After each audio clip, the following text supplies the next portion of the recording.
Welcome to Wagons of Steel. It's a party and everyone's invited. On the last episode, I talked about the dumb things that I have done racing, and that was fun, and I'll come up with some more of those. Today, I'm going to talk about some of the smart things that I've done and the smart things that I've seen and learned in drag racing. And there's a lot of those, and some of that's pretty funny stuff too. Okay, we'll start off with like some of the big general things that about drag racing that make you smarter, really. I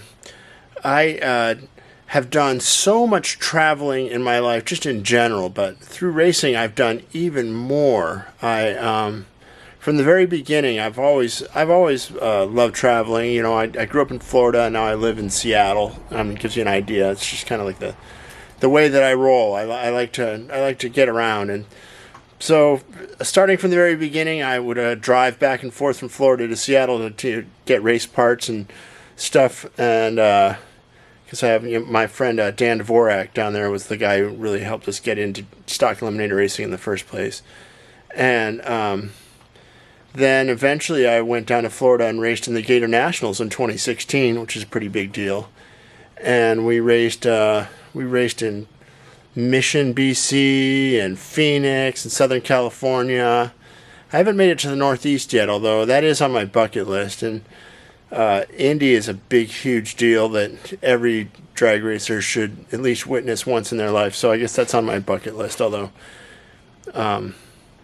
it seems like maybe more of a pain in the ass than it's worth. But you know, you just gotta do it. So traveling, that's a big, smart thing that drag racing brings out of you, and it's always good to travel. Traveling always makes you smarter. It's just like reading. Through drag racing, I've met a lot of really smart people, and because I came to drag racing relatively late, I was 29 the first time I even witnessed drag racing, and I immediately knew it was what I had to do. So as soon as I saw it, I was doing it. And since I was older, or maybe despite the fact I was older, I don't know. But I was never afraid to ask smart people questions. You know, like most of the time, people will tell you what they're up to, and they'll give you interesting answers. And furthermore, a lot of the smart people in drag racing are smart people in real life, and it's always interesting to sit around and have conversations. You know, break bread and share beers or coffee or whatever with smart people and pick their brains. And you know, it's like real life teachers. They will make you smarter.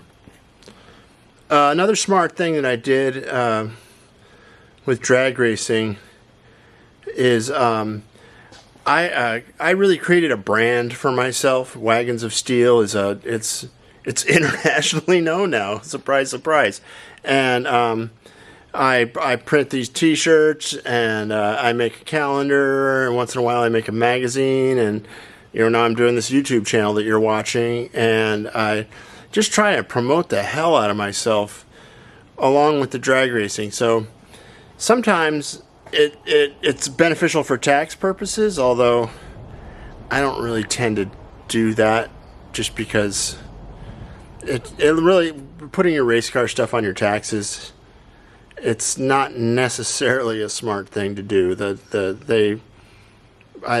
You can ask your accountant about the reasons why it's easier to just, you know, pay out of pocket. But making it into a promotional deal, like, you know, if I sell 5 shirts for $20, there's $100. That's enough to pay for fuel to race for the weekend, or you know, buy lunch or whatever. And if I get a job, you know, printing T-shirts for somebody else's team, or just promoting myself with the calendar, it's all good. And so smart thing to do with racing is figure out a brand and connect yourself with it, because you know, sponsors aren't that easy to come by, and it's a fickle deal. I mean, by all means, if you know somebody who's got an auto parts store that wants to give you money to race, or if you're one of those smart guys who knows how to get, you know, a big corporation, more power to you.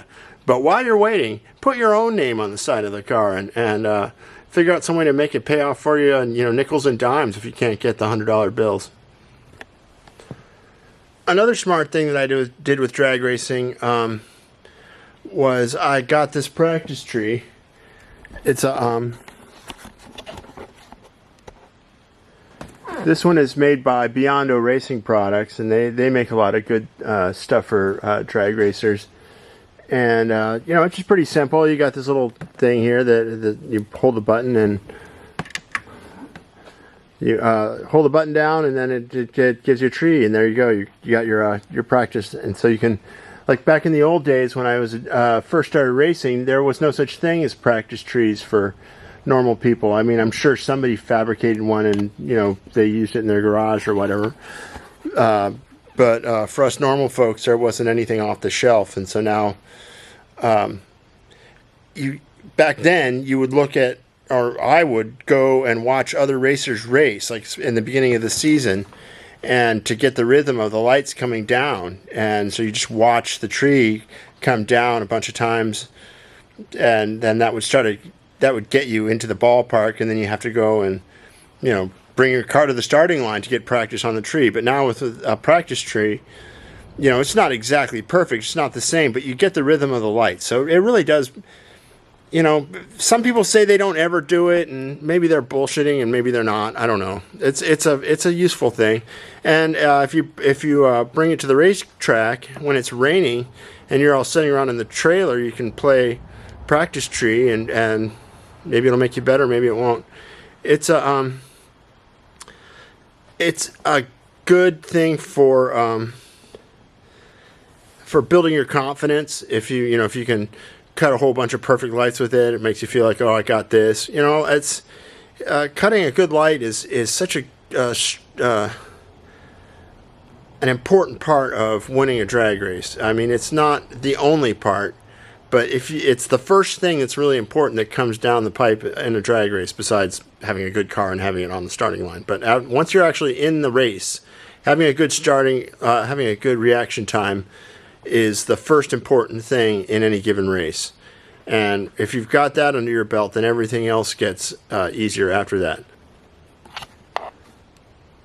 Another smart thing I did for drag racing was I took it to the next level. I started out like most people as a bracket racer. I raced my daily driver and got addicted to the sport. And you know, there's nothing wrong with bracket racing. It's the bread and butter of the sport. I mean, that's 99% of people who drag race are bracket racers, and I count myself as a bracket racer.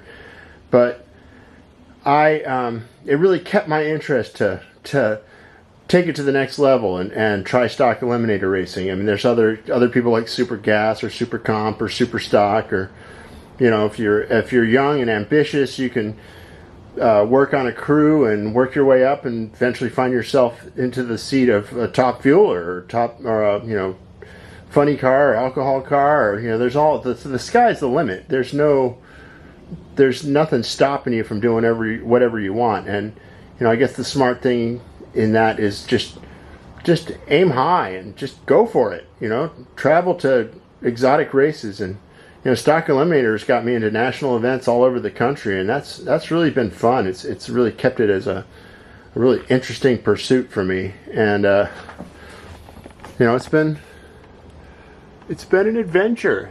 We've been doing this for a long time. Now that we're looking at the trailer here, this is another smart thing. The trailer's kind of a dump right now. Basically, I just keep my car warm in here in the wintertime, and you've all seen this before, but buying this trailer is one of the other smart things that I've done. And that really nice tow rig, having a reliable tow rig, you just can't imagine what a scary pain in the ass it is to not have a tow rig. You know, I don't let it hold me back from racing. Look at this poor trailer. I need to wash this. Having kids, it hasn't quite worked out as like the slave venture that some of us grew up with, but I didn't get my kids to start washing off the trailer. Putting good tires on the trailer, that's always a smart move. Mental note. Good tires on everything, that's a smart thing to do. Good batteries too. Good batteries, good tires. You know, the rest seems to start to fall into place.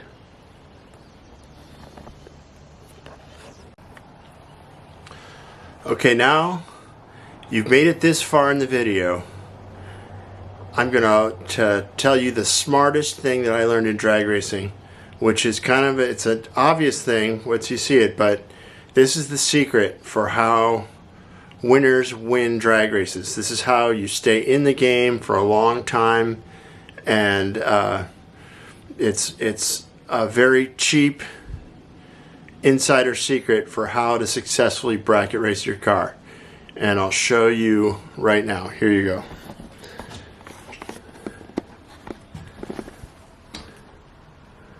The logbook.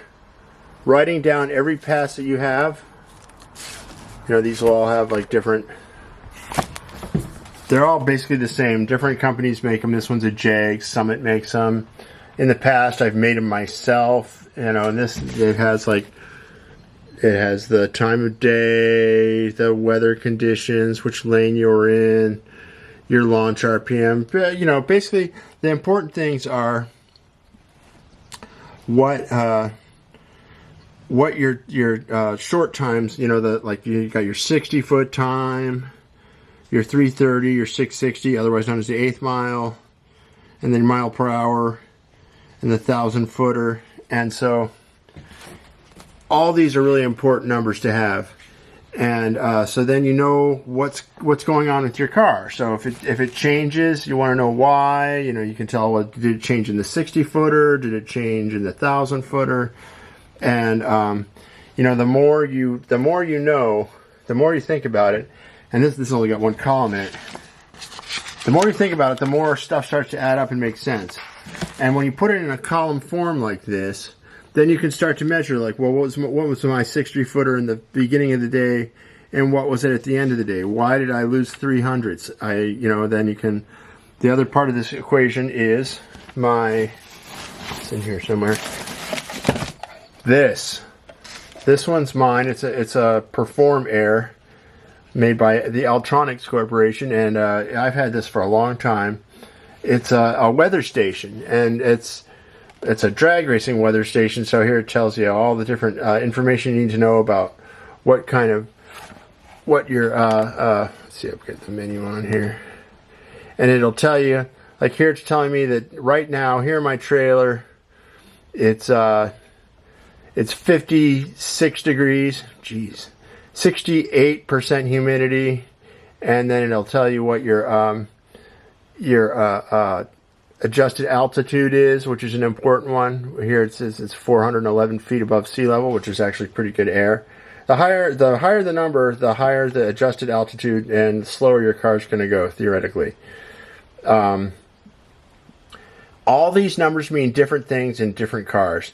This one's got, you know, when you're done with the run, you can enter what the run was. And so then the computer in here will think about, well, it'll add up all your data from the past, and it'll tell you what it thinks your car is going to run. Like, I don't know where this computer's getting its information, but it thinks that my car is getting ready to run at 1072. Well, I haven't had an engine in my car that'll run at 1072 forever. Where it's getting that information is it's got the adjusted altitude is really, really good, and so it thinks my car is going to haul ass at the adjusted altitude. Now, just a side note, since you're way into the weeds at the end of this video, my car has typically got, when it has an engine, typically got 2 carburetors and a lot of compression, which means that it's not as subject to the adjusted altitude. It just doesn't care that much because it's got all the compression, and it's got so much fuel that a lot of the air factors that come with like smaller carbureted cars, like the last time I raced in the national event, I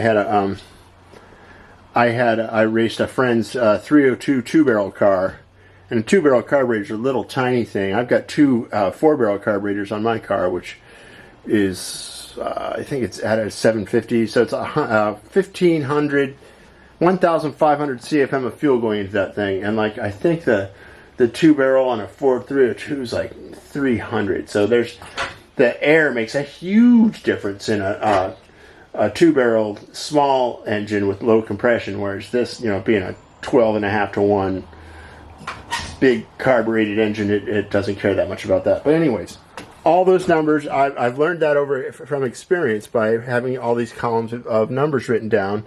And then it has the, like down here at the bottom, it has the weather information. So then I can tell that my car goes faster or slower depending on, you know, the corrected altitude, the air density, air temperature, humidity.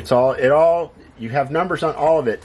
And so that's a super smart guy thing to do. If you have numbers on, especially if your car doesn't change at all. Like, you know, all bets are off if you go changing your gears, or you get a different transmission with a different torque converter, or you know, if you're me, you change the whole engine program periodically, and then obviously you're not going to be able to mine a whole lot of data out of it. But the act of writing it down and having columns of of information all together, you know, because otherwise, you know, I know lots of people who don't do it because they just keep all these little time slips, and then, you know, a lot of times you'll see they have something written on it. I don't have any written on my time slips, but you know, all that information is there. You're just transcribing it, but it's all in one place once you put it into your logbook. And sometimes they even tell you weather information on these, which brings me to one last thing. Having your own weather station, and this thing, you know, they're not free. They're, I think, $300-400, $200-300, somewhere in that. They're hundreds of dollars, but not thousands. I mean, you can get ones that have, like, you know, that you could, you know, that are better than your local TV station's weather department. But just a basic one, just getting something that is your own, so your information is always coming out of the same place. And you know, like, another thing is, you know, keep your weather station out of the sun. And if you can, like, I always keep mine, like, you know, right here, because the doors are always open and the air is circulating through the trailer. And you know, there's different. You just basically keep it out of the sun and have your own weather station, because then your information is always coming from the same place. You know, sometimes if you're desperate, you're out at the racetrack, you don't have a weather station, you can ask around and ask people, like, well, is the air changing, or, you know, and you watch other people's times. Basically, the log and the weather station put a real scientific method to the drag racing, and that is really important if you're serious about winning through skill and instead of just luck. But of course, if you're a drag racer, you know luck plays a part in every time you go out to the races, and maybe luck plays a role in every time you just go out, period, if you're not just going to get run over by a truck or come down with some horrible disease or whatever. But the logbook and the weather station, can't emphasize enough. Those are the smartest things I've done with racing as far as, you know, being successful and taking it to the next level. This is going to sound kind of weird, but a smart thing that I've done racing is not racing. There's times when, you know, there's more important things in family, or my last vacation that I started with racing, not racing, was I didn't get too far over my skis. I'm too old for that, but I got to the point where I felt like I just owed too much money to justify going drag racing. I had some credit card debt, and I had to pay my truck off, and I thought, well, I just take the year off and pay those things off and then start again. And then the COVID pandemic started it for my second year. So now I've taken 2 years off, and I paid off my credit cards, paid off the truck, put money in the bank, and I'm ready to go. And that's because I took a little bit of time off. So that was a smart thing, I think. It feels smart. At least that's what I tell myself. It's a terrible addiction, and it's really hard to take time off. But sometimes you just want to make sure that you keep perspective, because there's other things in life that are more important than racing, as much as I hate to say it. All right, well, there's some smart things I've learned drag racing, and hopefully you learned something from it. And maybe by the time the next video comes out, I'll actually have some racing to show you. I was gonna go out this weekend, but it is raining, and I still don't have my car ready. So you know, if you're gonna watch it rain at the racetrack, back to the dumb shit, Bring your car out with you, because you might as well, you know, tow everything down the road with you to watch it rain. It's easier to, if you're going to have an expensive day of watching the rain, to bring all your expensive stuff with you. All right, take care. Keep the rubber side down and the shiny side up, and I'll see you next time.